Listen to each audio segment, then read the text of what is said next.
Truman, written by Reidy, illustrated by Ruth Cummins.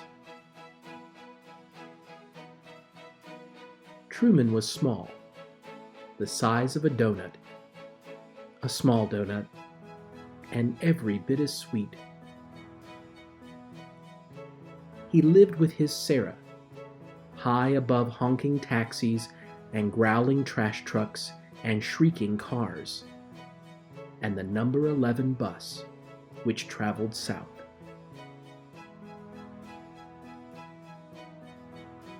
Truman never honked or growled or shrieked at anything or anybody. He was peaceful and pensive, just like his Sarah.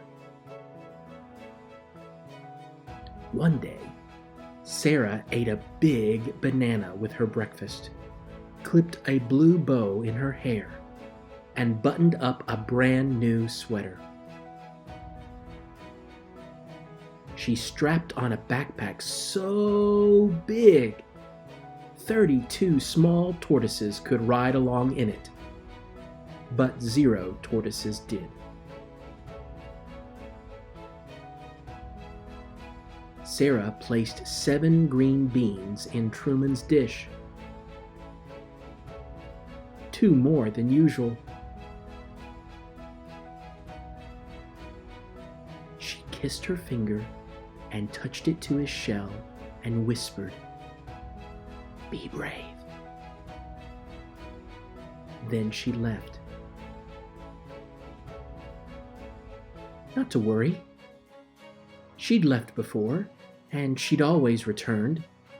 But this time, that backpack was particularly big, and Sarah looked particularly pensive, and that banana, and that bow, and let's not forget about those extra beans.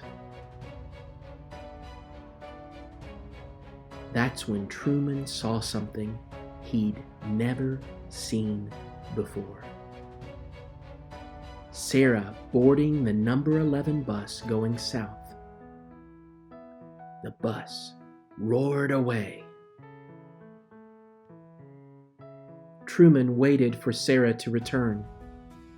He waited and waited.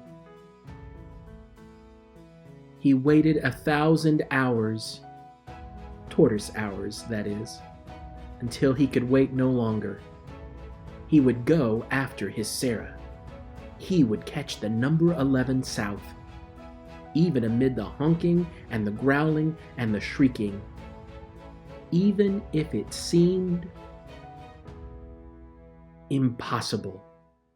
Bonk. That's when he noticed the rocks. 3 rocks that had always been there. Ordinary rocks that now seemed extraordinary. And the arm of the couch, and the pillow propped just right, and that tall, tall boot, and the rug, that glorious, endless rug.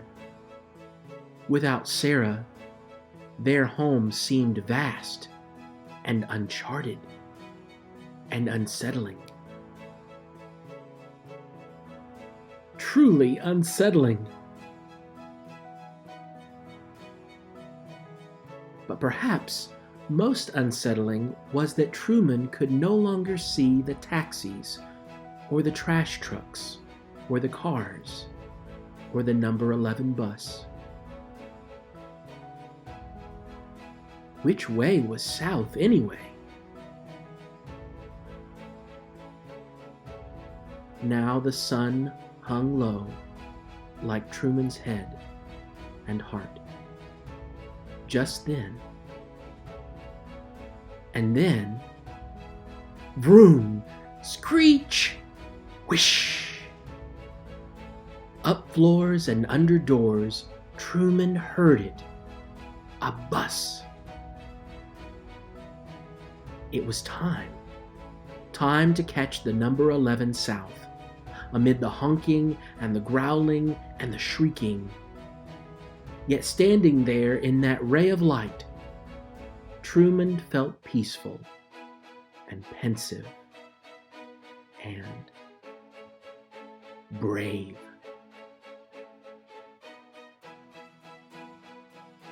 But just as he was about to slip under the door, through that opening barely the size of a small tortoise, "Sarah!" She spotted him, shining like the sun. "Truman!" she cried. She scooped him up and said things like, "Oh my goodness!" and "You!" and "How did you ever?" and "Amazing!"